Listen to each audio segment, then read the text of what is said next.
Is Edward Cabrera Sandy Alcantara 2.0? I think he could be. We're going to dig into that on today's Locked On Marlins. You are Locked On Marlins, your daily podcast on the Miami Marlins. Part of the Locked On Podcast Network, your team every day.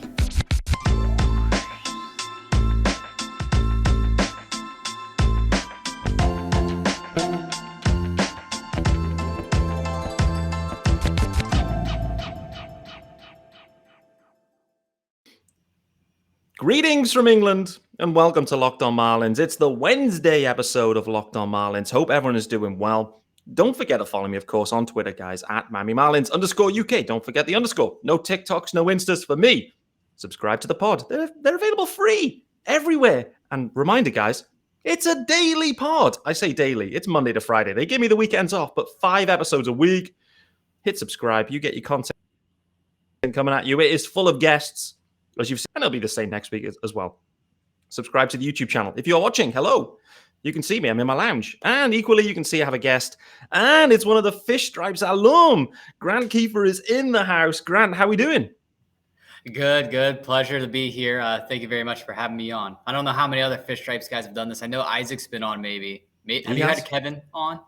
Kevin Barral, of course. Oh, yeah. Love Kevin. Yeah, glad to join the Fish Stripe members who have been on this podcast. First time I've ever been interviewed for a podcast, so very excited to get into it. Well, welcome. The audio's coming through clear, so that's half the battle. You're looking sharp. That's the main thing. And also, you've just started at university in my world, but college in your world. And to most of the listeners, it's college. So where have you started and what are you studying? So I am at Ohio University, decently big school out in the middle of nowhere in Ohio. It's 2.5 hours east of Cincinnati, where I'm from. So out here studying journalism, broadcasting, and sports management. Baby. I definitely want to get into a career somewhere within those fields, preferably play-by-play. But as you guys can tell with my Fish Stripes work, obviously I'm passionate about what I do. And this is definitely one of the premier universities in America to get that hands-on experience. So I'm very glad I'm here. Transition the first few days was rough. I was a little homesick, but I've gotten involved a lot over the last few days. Nice. So I'm glad I'm here. Nice. Just let's rewind that 1 second. We've got a Marlins fan working for Fish Stripes from Cincinnati. Hold on, that story seems even crazier than a UK fan following them. How the hell did you become a Marlins fan living in Cincinnati? What the hell? Very, very strange. Yes. So I'm from I'm maybe the only Cincinnati-based Marlins fan. And I've been to many, many Marlins games in Cincinnati over the years. I talked to the Marlins fans there where they're from. It's often Illinois, Indiana, Kentucky, whatever. But living in a historic baseball city like Cincinnati and liking the Marlins, that's strange. So I'll lay it out for you real quick. I'll lay out my baseball life story. So grew up a big Reds fan. My dad had season tickets from about 2010 to maybe 2015. Yeah, it was the last season when we had the All-Star game in Cincinnati. So those were really, really good teams. 2010, they won the NL Central. Very, very surprising division title. That was a very, very fun season to watch. That's like the first season I really remember watching baseball. My first ever Reds game, I don't remember much of it, was opening night in 2008. Because I got to see Ken Griffey Jr. and all those guys. So big Reds fan growing up, but I always had this like side thing for Miami teams. I've got family in the area and I really like the Dolphins colors growing up. People who follow me on Twitter know that I'm a diehard Bengals fan. I make a lot of Bengals references and obviously I got to post some fan tweets. It's not all Fish Stripes on my Twitter page. So that's always fun. So back on the Miami side of things, I've always kept in touch with the Marlins. Was never a super duper huge fan. But once the Reds, quite frankly, started to suck, they blew it up around 2014, 2015. And it was around that time, I became fascinated with Jose Fernandez. My all-time favorite Marlin, not so surprisingly, is Giancarlo Stanton. And I loved watching him hit bombs. That 2017 season was real fun. I got the privilege to go to the 2017 All-Star game. And then I went to my first game in Marlins Park that next week. And it was really that season where I solidified myself as a Marlins fan. And then that off season when they blew it up, I had to ask myself questions like, okay, do I want to go follow Giancarlo Stanton to New York? That was really low. I was like, there's no way I can call myself a Yankees fan legitimately, not a chance. So I was you know what? I have some trust in this ownership group. I'm going to ride it out. If they win a World Series, I can say, hey, I've been here from the start. I don't know how close they are to doing that. Actually, I have a hunch, but that's a whole nother podcast in itself. It is. It really is. But I'm glad I'm here. I don't think that I would have had the opportunities to get into baseball media with any other, Red sources. They're just not as open as Miami media is, and being able to get that spot with Fish Stripes is really, really cool. It timed out well. I officially got brought on the Fish Stripes team in early July of this year. And then that series in Cincinnati was at the very end of July. So I had tickets to all the games. I planned on going no matter what. But instead, I got to sell those tickets, and I got Major League Baseball credentials for them. So I think it all really worked out in the end. Awesome. And what was that experience like? I mean, we're kind of already going off on a segue that I didn't expect to, but nevertheless, it's, Locked on Marlins. I mean, covering Major League Baseball is 100% a privilege. Definitely something that shouldn't be taken for granted. My first few days here at college, I've told people within, their broadcasting world, like, hey, what's your experience? I'm like, oh, I was credentialed for Major League Baseball games this past summer. They're like, what?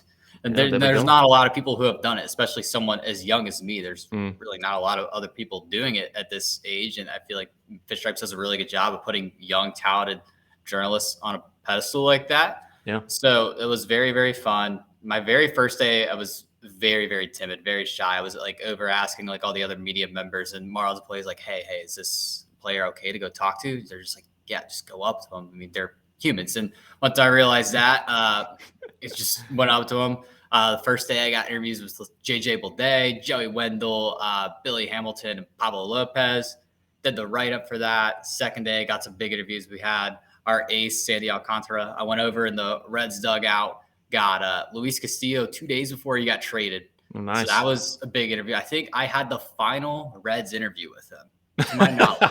There you go. I had to get a translator for it. My Spanish is not all that great, but I also had Jonathan India, who's a South Florida kid. I mean, so that was a very, very fun series. Made lots of connections. Networking is one of my bigger things. So getting to talk to Paul Severino, someone I've looked up to a lot. Play-by-play is definitely my niche within the sports media world. So talking him up, asking him, just all these different questions within broadcasting.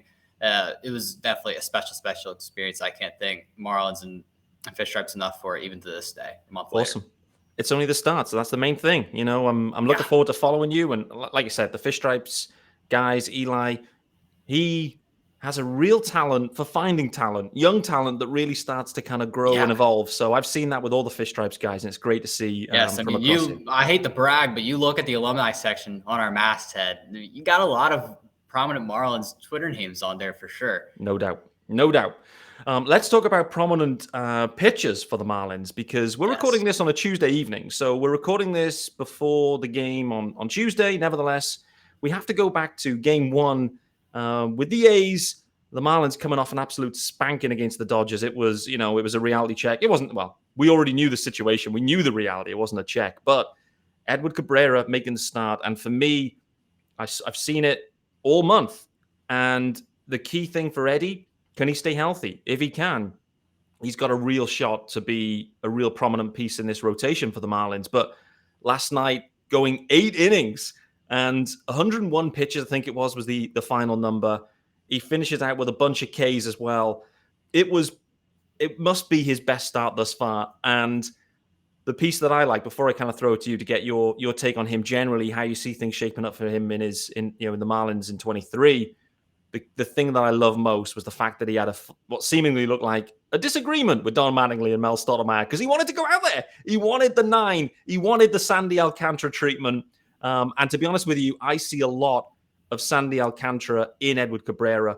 I mean, if the Marlins could create 2 Sandys, just imagine that. So general assessment of Edward Cabrera thus far, he's got a 0 ERA this year in the Major League as well, right? So he's been perfect. Yeah. He has not had a earned run since his start in Houston. If I'm looking at the ESPN game log correctly, I had to scramble. I like Baseball Reference fan graphs. I had to scramble for this and get my stats from ESPN today. But yeah, he's been awesome recently. I don't want to sit here and compare him to anyone. I don't want to put him on that kind of pedestal, so to speak, and just put that pressure on such a young pitcher. But he looks very, very confident in what he does. He's put together some really good outings against a couple good teams recently and Philly and San Diego. Obviously, Oakland's not the greatest team, but anytime you're pitching a 2-hitter through 8 innings, I mean, that's very, very impressive, and that should be ignored. I do see some signs of Sandy and him, like young. Obviously, not this season because Sandy's in his own league, but in terms of like a 2019 or 2020 Sandy, I see a lot of similarities in how they do things and how they operate on and off the mound. And I really like what Edward did last night in pleading his case to stay in. We've seen Sandy do that time and time before. So I see those there for sure. And Eddie's kind of his own pitcher, so to speak. I want to watch more film on him for sure. When it comes to watching baseball film, I don't really like watching hitters that much. I'm a big pitching guy. When I played Little League, I pitched. So I like watching pitching mechanics and things like that. So Eddie's one of those guys I'm going to get to if I ever get free time here soon. He excites me, and I anticipate him, barring injury, to be in the opening day rotation in 2023. Me too. I think it's time for Eddie now. Like, again, it comes down to the health for him. And so this is why it's such a big month. Like, it's been a big month anyway, from through August, all of his starts, a 0 ERA through the month of August. He has, in his next start, he'll have the chance to be, I think, the first Marlins pitcher ever to go through a full month with 0 earned runs. I believe that's a stat I saw knocking around today. So yes, that is a true stat. But the only problem is he has to get through the Dodgers. He does, but what a way to test him at the end, right? Park. Yeah, Bill, that would be a good test. That would be awesome icing on the cake and the cherry on top for sure. But hey, it's in Lone Depot Park, pitcher's park for sure. And if he can contain the Dodgers and pitch 5-6 good innings, no run ball, he'll be a kiss to it. Absolutely. What a way to make it too. So the Dodgers are going to get Sandy 1.0 and Sandy 2.0, I guess, in that series. Sandy on the Saturday and I guess Eddie on the Sunday. So, listen, it's been a tough year for the Marlins, but these are the matchups that we still want to tune into, right? You have to watch Sandy Alcantara. And almost now we're getting to a point where, on Sunday, for example, he's got a chance of making history for the Marlins. People are going to want to tune in to see Edward Cabrera as well. And can he carry this on against the most potent lineup perhaps in Major League Baseball? We're looking for small wins now, right? We're looking for small wins in this year. Yes, we're at that point of the season. It's another repeat season where August and September are being used for young player watching. No doubt. Who, away from Sandy, who has the highest ceiling, do you say, of all of the Marlins, pitching depth they have right now? And they've got a ton of it. Some of it we've seen at the majors, some of it we haven't. Who do you have as the highest ceiling guy right now, if you were to pick? And it's hard to choose because there's a lot of them. There is a lot. In terms of highest, I hate to do a lower floor of who could be a bigger bust. So I like this question a lot. So my highest ceiling within the organization has to go to Yuri Perez. I feel like that's somewhat of an obvious answer, but there's obviously so much talent that no one can be overlooked. I could see anywhere between 5 or 10 of these guys being, a front man in a rotation within any team on the MLB at some point in their careers. But Yuri Perez is the real deal. He was born 6 months before me, and he is already the number 10 prospect in baseball. This guy was born in the year 2003, and he's already getting these comparisons to a fellow tall ace within his organization at Sandy Alcantara. So to your point about the Marlins having 2 Sandy Alcantaras, there might be 3. Oh my I don't want to days. do that to him either. I really don't. I hate bringing such young guys up to such high standards, but I feel like it's not fair to them. But Yuri Perez has everything, and he's definitely a guy I also want to dissect more. But someone of that frame who has these kinds of mechanics, the world is his if he stays focused and stays healthy. Get yourself into that tape. Listen, you say you're not going to find time. Find time for that tape with Yuri Perez. And 3 Sandy Alcantaras for the Marlins. Could you absolutely believe it? It would be absolutely insane. The other thing in this organization's unreal. Pitchers, you need it though, because they get hurt. This is the thing about pitchers, right? There's been tons of Tommy Johns that the Marlins have had this year. Max, Smile. I believe are we at 3? We discussed this last night at Fish Stripes Live. I believe we have 3 this year. I'm going to say Bender, Max Meyer, Bender, Petit, yeah, and then Holloway. I was taking him, but he had another kind of surgery, but it wasn't quite as serious. No. The other thing you mentioned there, and we'll go to our first ad straight after this, and this was just a moment that I've had to sit back and just take this on the chin. 2003, Yuri Perez was born.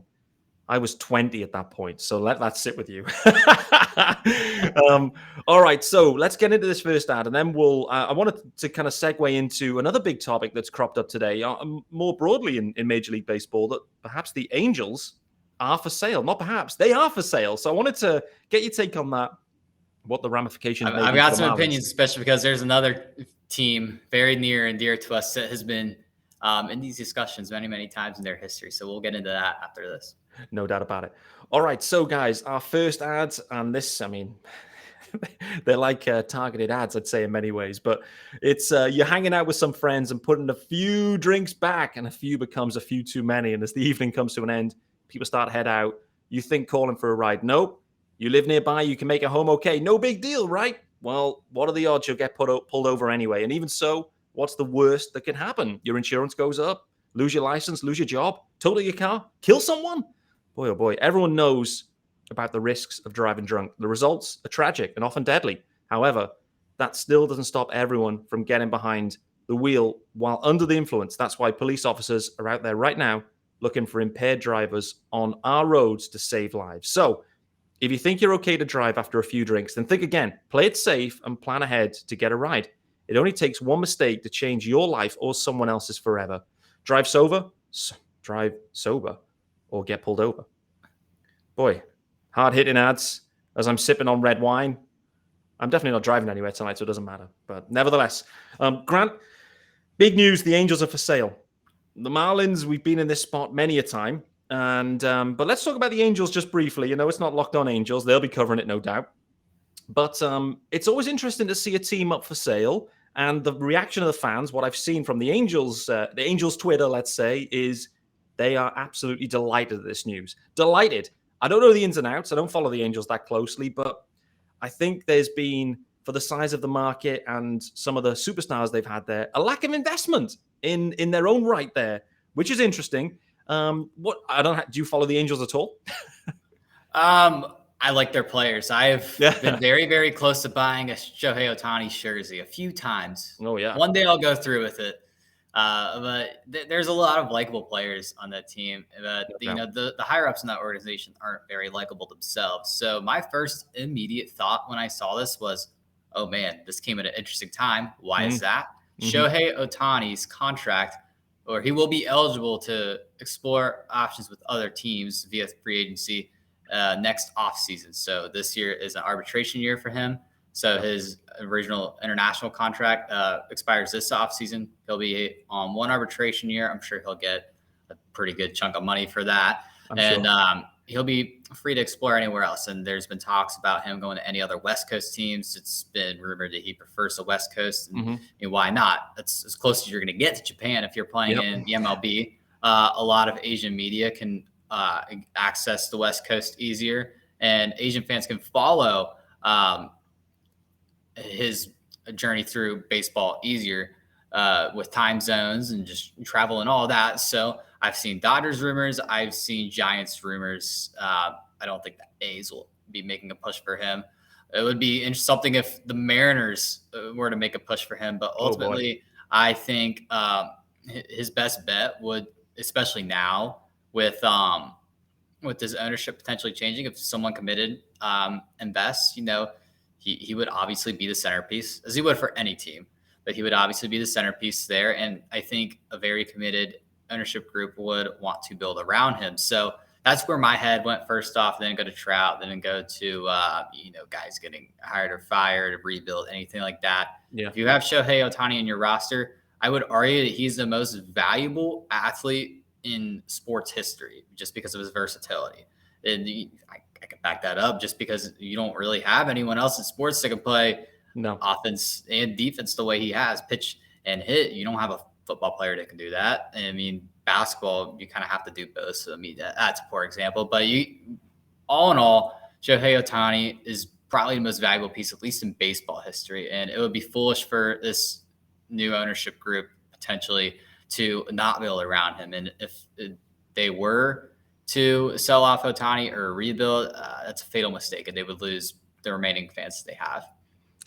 Really interesting point. And like you said, the timing is interesting on the cusp of the Ohtani decision and perhaps the extension. or the decision to move him, let's say. I don't know. The Nats are up for sale. The Nats decided to actively trade Juan Soto, which was very interesting. Felt like the Angels were in conversations about Ohtani up the deadline. They didn't make a move, but the timing is interesting.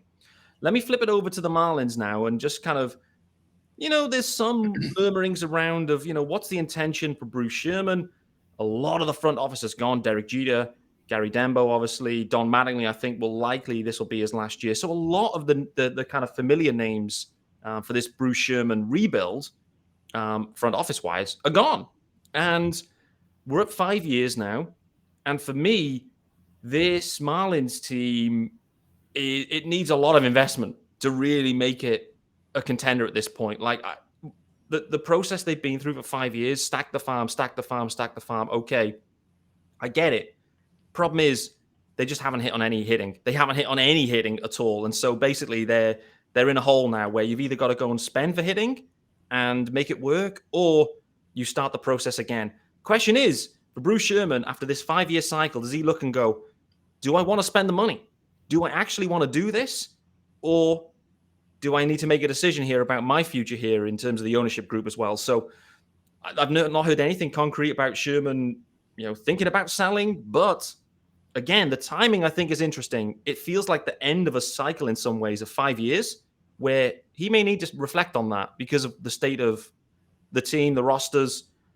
I don't know. I mean, where's your head at with this one and Bruce Sherman, his future with the Marlins, and what he needs to do, I guess, at this point? I think that, maybe he's realizing this wasn't for him. But the problem with selling the Marlins is that professional sports teams are going up for sale a lot right now, but there's just not really a lot of people wanting to buy them. I mean, you have 2 Major League Baseball teams for sale now. Yeah. And in terms of investors who have actually bought professional sports franchises in America recently, there's only been one true billionaire name. I know everyone wants some absolutely filthy, elite, rich businessman to buy the Marlins. And because it's a good market, I feel like that the Marlins do have some appeal to someone like that, but who's going to buy the Marlins right now? I feel like that there's just too many sports teams for sale. By the way, the one businessman I was talking about was Walton buying the Denver Broncos. Denver Broncos fans are very, very lucky. Let's just say that. But in a sport like baseball, where there's no salary cap and luxury tax is barely anything to some of these owners, it would be really, really nice if the Marlins could get an owner who would spend. And Miami is definitely a place where you can make that happen and attract free agents. One thing that's always stood out to me just over this season was Jazz's interview on MLB Network. Because I've been preaching this for years. Like, what Caribbean-born baseball player would not want to go live in Miami? And Jazz Chisholm said himself, he says, I love living in Miami. I don't know anyone in the MLB who wouldn't want to live in Miami. Yeah. The problem for a lot of players is, 1, getting paid, 2, playing for the Marlins. It's a very poorly run organization in that aspect, as they just aren't attractive to these players. I mean, if let's just say who's a middle of the pack team that's in a small market, let's say the St. Louis Cardinals were to move to Miami, that's a super team every single year. So it's just the Marlins need to find an investor who will actually put forth effort into getting payroll up, but I just don't know who's going to do that right now. Maybe in 5-10 years, the Marlins get sold again. I say that's a little more likely, but right now, I don't think Bruce Sherman's going to find an investor or a group that would be better off than him right now. Yeah, personally. Around the A specifically, but I just want to park that one sec because you've made me think of something that I hadn't thought of before this episode. So this is the beauty. We get talking and you start to think of things. Let's go back, I don't know, 15 years, 20 years, let's say, in the English Premier League, right?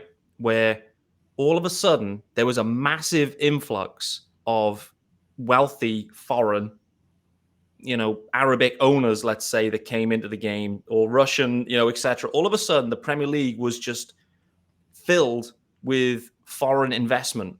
And as baseball embarks on expanding its reach, let's say, into Europe and beyond, I'm intrigued to see the way that goes, as maybe you start to get some interest outside of their traditional markets. Let's say all of a sudden you start to attract. Are there some Arabic? Is there some Arabic money knocking around? Is there? Okay, it's not a good time for Russian money there, where obviously Abramovich came in and bought Chelsea, but Chelsea at that point, they were a middle of the pack team. Abramovich came in, bought them, threw the money at it, turned them into a winner. As baseball starts to expand its horizons, I'm really intrigued to see whether something similar starts to happen. Maybe not right now, but there's wealth out there, and people are looking for investment opportunities. For me, baseball, when I look at the financial aspect, the return on investment is sensational. Like the way everything works, the finances of the game, it's a no-lose situation. No one's losing dough. None of these owners are losing any dough, and so from an investment perspective, it's great. Plus, like you said, no salary cap. If someone wanted to come in, let's say the owners of Manchester City went, you know what, we're going to buy the Marlins. We think we can get a cut down price. The market's great. We'll throw a ton of money at it. Judge, Trey Turner, you're in here. Let's go. You could legitimately turn the Marlins into a contender if you threw the dough at it, and all of a sudden had a payroll like the Dodgers. It's interesting to think, like, as the game emerges and becomes more global, because it's been very much a U.S., South American I mean, you look at the World Baseball Classic this year, like, there's people interested in it. The demand is pimped up this year for World Baseball Classic. No doubt. You got my head churning too as well. We could expand outside of Europe and the Middle East too. How about a Japanese investor? I mean, the game is as popular as ever over there in terms of Latino investors. Jorge Mas was a very rumored name to buy the Marlins. He wanted to buy the Marlins for quite some time. There's interest in baseball all over the world. And hey, Miami's a huge Jewish community. How about a big time Jewish owner? I mean, Miami is a gigantic melting pot. It's very, very diverse, and getting an owner in like that appeals to other parts of the world, it would be huge, especially in a city like Miami. Miami being very, very versatile is really good. All we need and all we're waiting on is just a competent owner with money. I'm with you on that. It's a big moment for Bruce Sherman, for the Marlins in general. So much has to happen in this 2023 offseason, to get the fans back on board. The fans are really a kind of breaking point right now. But let's get the final ad done. And there's a few final questions for you, and then we'll get out of town. And guys, this episode is also brought to you by BetOnline and betonline.net. It's the fastest and easiest way to check in on all your betting needs. You can find all your favorite sports and events, the number one online source for odds, lines, and games and news for every league. It includes Major League Baseball, NFL, NBA, NHL, combat sports, esports, even golf, baby. BetOnline, it continues to be a top online resource for all your sports wagering information. They got live in-game betting, scores, and podcasts. They got you covered. You can head to BetOnline today or use your mobile device to learn more about the action happening today, right now, this week. BetOnline is where the game starts. Grant, let's finish up here. Just talking about, I'm going to classify or call this segment, Let the Kids Play. And what we've seen yesterday, i.e. Monday, again, this is coming out on Wednesday, but Monday, it was a very young-looking Marlins lineup. They went out and they got the job done. 3-0 victory.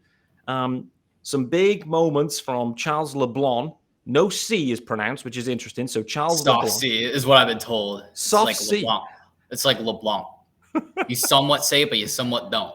It's weird, but I like it. I kind of do as well. It feels like it should be in brackets or something. I don't know, but LeBlanc. Next time the Marlins are at home, I will get someone in there. from Fish Stripes to get an official pronunciation. Because that's what we need. That's my job this week. Bomb from him. Blade with I guess he's been hitting this way. He's been hitting opposite way, actually, recently, which is interesting to see from Blade. Big double, an RBI as well from him. So young lineup. Okay. It was against an A's team that is fully stripped down. They are paying, I think, only 3 dudes over $1 million this year. They had only 2,500 people at the ballpark yesterday on Monday. Man. Insane that Major League Baseball, one team, is allowed to get away with this. I mean, 2,500 people at the ballpark, it should be embarrassing. The game should be postponed if that's the situation. Like, it's just embarrassing for baseball that is the situation. Okay, the Marlins aren't the biggest draw, but I mean, that is just crazy as an attendance. I mean, I don't know what the lowest attendance is ever, but that's got to be close. I can make an excuse for the Marlins' low attendance because Miami is a big entertainment town. Kenny, okay, that was what I was thinking of. Yeah. Takes from me, Kenny came onto your show and went on a big rant about this being an entertainment town. It 100% is. That was my favorite rant of the entire season. It was such an incredible rant because everything he said was true. I agree with every part of it. There is so much other stuff to do in Miami. What is there to do in Oakland? I mean, I'm sorry. I've never been to Oakland. I haven't heard great things about it, but there's no other sports teams there. They all got up and left. What else is there to do on a summer night in Oakland? I get the fans across the bay. I mean, go be a Giants fan. I feel like that the A's have opened up the door for some of their fans to leave and go bandwagon on the Giants or whoever, Padres. It doesn't matter. The A's, like in Oakland, where else are you going to go on these weeknights? And I get that it's a school night now. School's starting back up across the country, but I mean, that's just embarrassing. And this wasn't even their lowest attendance number the entire season. I forget which game it was and what the number was. I think it was low 2000s.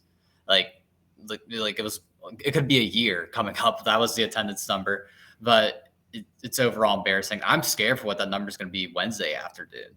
That's a 12 o'clock game during the workday in Oakland. That you could maybe see three figures. It's going to be scary. Wow. Imagine that. A Major League Baseball game with just three figures. Not three people, but three figures. The last one that happened pre-pandemic, I think it was a random White Sox game that was really rainy, and they sucked. So, of course, weather plays a factor, but it was a nice night last night in Oakland. And I think the last I looked at the weather report in Oakland, that Wednesday is going to be a really nice day. I think it was like 80 and sunny last I checked. I'll have to go again. Don't take my word on that, but I'm genuinely scared for what that's going to be. And what I think I'm actually more scared about is viewership numbers. I know Bally and Sinclair owns most Bally networks, don't really release their numbers all too often, but those RSN numbers, those MLB TV numbers might be even scarier. I don't know if I want to look at those either. The only saving grace for Wednesday, Jesus Luzardo is starting for the Marlins. So that's the only... He makes his return to Oakland. I posed this question last night on Fish Stripes Live. Over under 2.5 Oakland A's Luzardo jerseys in the stands that day. What side are you taking? Way over. You're gonna go over. Okay, I'm hitting the over, way over. I mean, there'll be a few Luzardo jerseys from back in the day. I'm sure of it, and we'll have to make sure Jordan McPherson can go and count for us since he's there on site. Exactly, he is. Okay, let's finish up though. So Blade is, for me, starting to show signs that there's a major league hitter there, and for me, could actually solve the center field riddle that has been the Marlins have faced since they traded away Marte. I don't know what the offseason will bring, but Blade's been interesting. For me, though, Charles LeBlanc, soft C, I don't know. But for me, he's been the biggest surprise, to be honest with you, this year. Like, he continues to hit. He's hitting over 300, continues to be. The Marlins, not quite sure what they're doing in terms of, like, he had a couple of days off and, he's playing at second base and where's he playing? But nevertheless, he's come out of nowhere and he's continued to hit. He's putting himself in the mix for next year. What about you? Both those guys have impressed me. Charles LeBlanc, I like his story so much because I was a huge MLB The Show player growing up. Not so much anymore, but Road to the Show, you create your guy, you grind your way through the minors. You aren't too much of a top prospect. And that's kind of what LeBlanc was like. And Road to the Show, I feel like you had to like play your way through, put up good stats to get promoted. That was the way you got promoted. No one promoted you just because you were entitled to it, like some of these prospects are. LeBlanc is a guy who's performed, put up numbers. We heard the reports in late July from Craig Mish and others that the Marlins just didn't really believe a lot in his talent, but he gave them no choice. He performed that well, and he's performed extremely well since he's come up. He's just one of those guys that you have to root for, and he's someone I'm definitely rooting for. And to your point about Blade, I'm very, very confident in him. Maybe not in a center fielder role, but I feel like if he started opening day and left the right field next year, I would be very comfortable. He's shown really good signs. I love his at-bats. Sometimes he's too patient at the plate, but it's very, very nice to see a hitter that young take that mature of an approach at the plate. I really, really like that out of him. Give him a full MLB offseason, and I'm confident that he'll be a starting MLB caliber player next year. I'm with you. I really like what I've seen from Blade. Looks patient. Like I said, maybe sometimes too patient, but starting to go opposite field a little bit. Like the power's there. Looks like a nice player. Reminds me a lot of Michael Conforto. I've said that I think on Twitter that there's a lot of that kind of vibe I get about him. But same question to you, just as the final one before we get out of here. We've talked about the pitchers and any pitcher with the highest ceiling. I won't go as broad as that, but from a hitting perspective, all of the guys you've seen this year. At the major league level, of any one of those, who has the highest ceiling of any that you've seen? Are we talking players who have just come up this year, who have made their debut this year? Any that have made the come up. You got your Leywins in there, JJ, Jesus Sanchez, De La Cruz. You can call all those guys, all the rookie class, let's say. Yeah, I'm going to eliminate Jazz in this because that would be my obvious answer. But no, I'm Jazz. Really confident in Blade. I'm really confident in Blade. He was a first-round pick. He's shown really good signs of being a good player. And I feel like it's really uplifting him, but I'm also very, very scared at what we also have as well. The talent development needs some work all across the board. I'm not going to pinpoint that on anyone specifically. I'm not here to trash anyone, but I think Blade has shown the best signs of being like a good baseball player. And if the Marlins were to win a World Series this decade, I'd say he's probably going to be the most likely starter on that. Yeah. I think I'm with you from what I've seen. I do like what I've seen.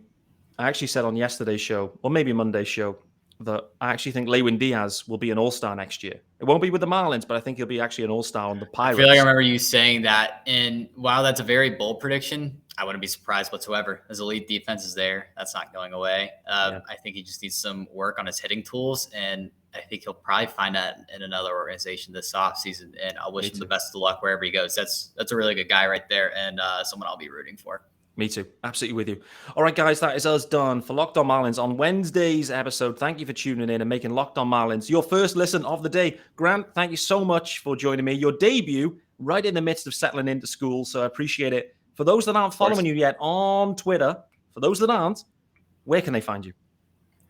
Make sure you follow me at Kiefer Media, KIEFER MEDIA. For those who are listening and not watching, you make sure you go follow me there.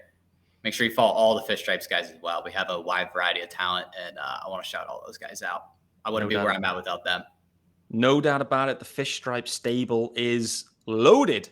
Guys, we're back tomorrow, of course. And more talent is in the other chair next to me. Smoking Joe Frisaro is in the house on Thursday's episode of Locked On Marlins. So that should be a lot of fun, no doubt about it. We'll be back tomorrow with Smoking Joe. In the meantime, enjoy Game 3 with Jesus Lozado.